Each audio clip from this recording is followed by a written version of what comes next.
Hello everyone, in today's video I thought I'd share with you the most recent project that I've been developing over in Archean, which is a complete MFD slash heads-up display slash data entry unit all in one, and there's also an airplane that it happens to all sit inside of. Now, one thing I do want to say really quickly is this is a work in progress. This is definitely not something that I consider to be, version 1.0 by any means, but it's close enough for what I use it for, so I'm not too mad, not too mad. So anyway, I'm going to go ahead and float inside since I didn't bother putting a window, and here it is.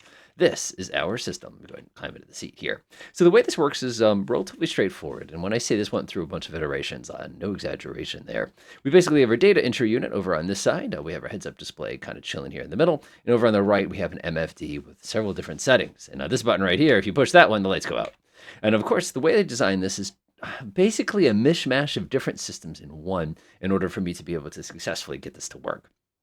So to kind of kick us off here, we have a standard heads-up display here. This little guy right here is going to tell us whether or not it's tilted. This is going to be our compass heading right here, our airspeed, our altitude, our vertical speed is going to be chilling right here. We have a little CDI. The CDI doesn't work at this particular moment, only on account of the fact that we don't really need instrument approaches yet. So I'm like, I'll spend my development time elsewhere. Coming down here, we have a mini map. And if I were to go ahead and press on the top half of this, you'll see that it zooms out. We've got a couple waypoints on there already. If I press the bottom half, you can see it zooms in. If obviously you zoom in far enough, of course, all the waypoints will disappear. So you want to kind of be mindful of that. Over here on the right, you've got your alert system. Now, this is something I'm actually proud of. I actually like this. This came out better than I expected. But basically what you have is a color-coded system to tell you, the pilot, what is going on inside of your aircraft. At the tippy top there, you have engine. If, for example, I were to light the engine, did you see how it turned red for a second there? It's letting you know that you're ordering engine power, but for whatever reason, the engine's not igniting. It will do that too when you run out of fuel, by the way. It also color codes itself based on how hard you're going on the engine. Throttle settings right there in case you need to see it. You're looking for a space bar and shift, by the way.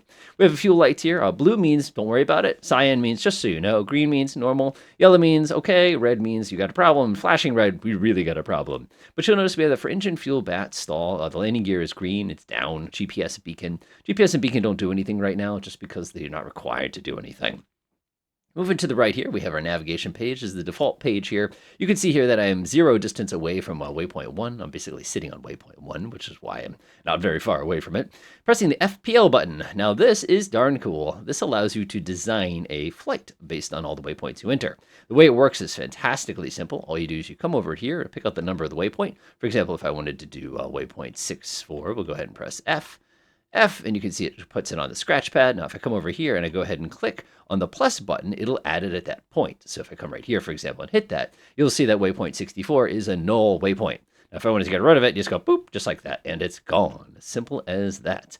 Not very sophisticated. It definitely is a lot of room for improvement, but I like what it does, so I'm not complaining yet.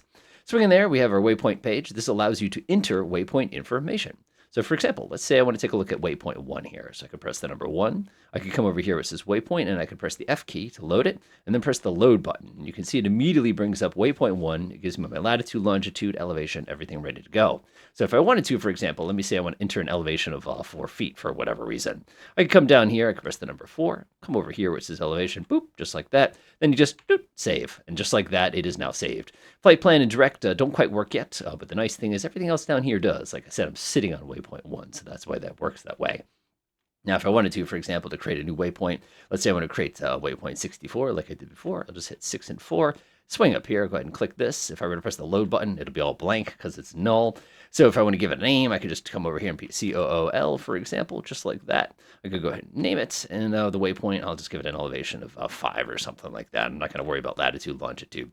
Not a problem for what we're doing here. And if I press save, it's now up to date. Now, the cool thing is if you go to the flight plan page, if I were to go to add flight plan point to 64, so if we go 64 like that, come to the end, just go bloop, plus like that, you can see it's now called cool. And again, this is all automated, and we'll get into the code in a minute.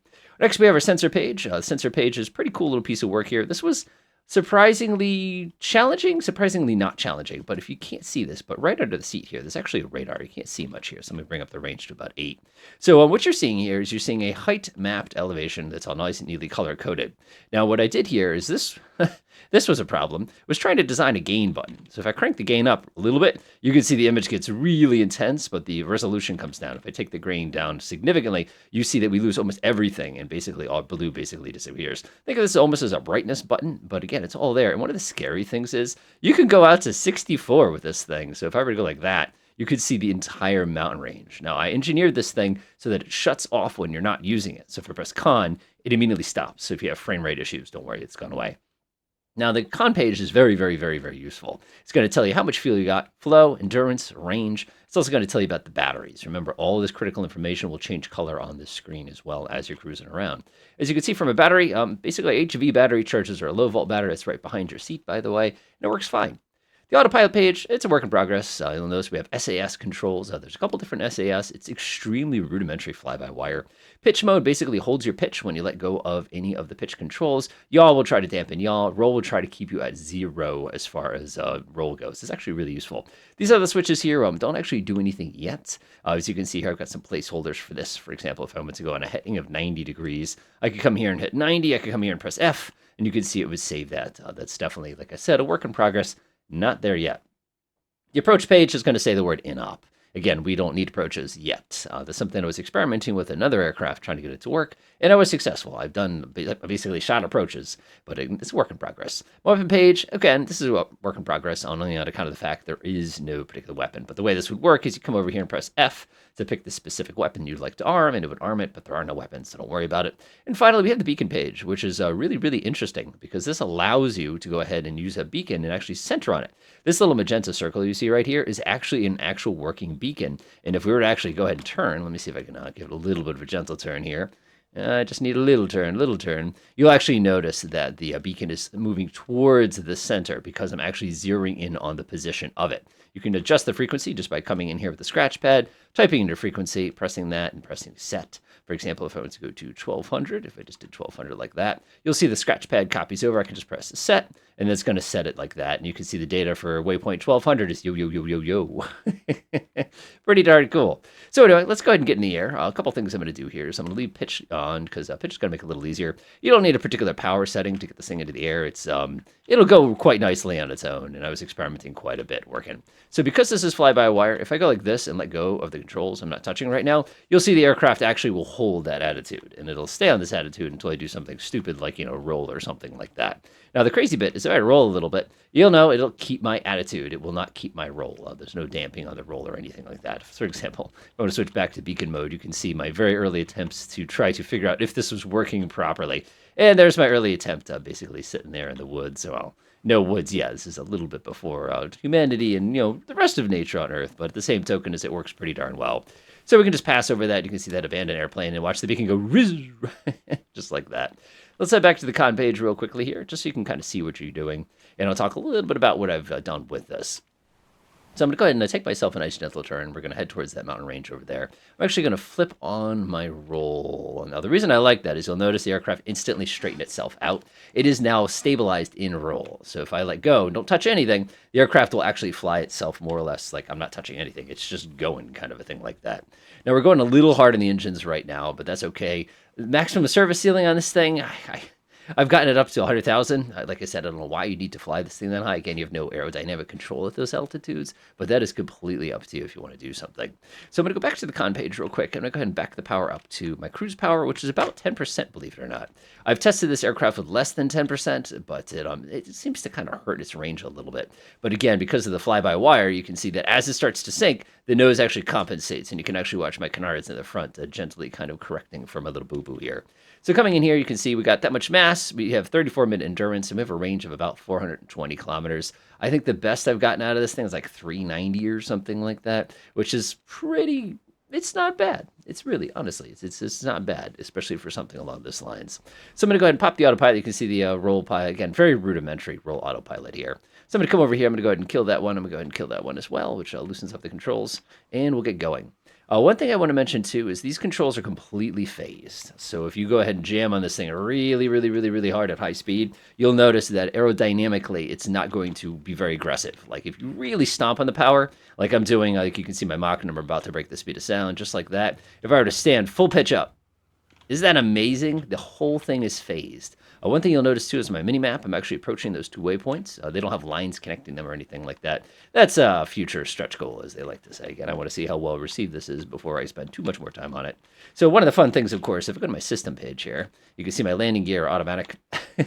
So the problem is getting the landing gear to come out. especially if you're going really fast. So we're going to do the roller coaster here. This is my favorite way to get landing gear out. Ah, there they go. Delightful.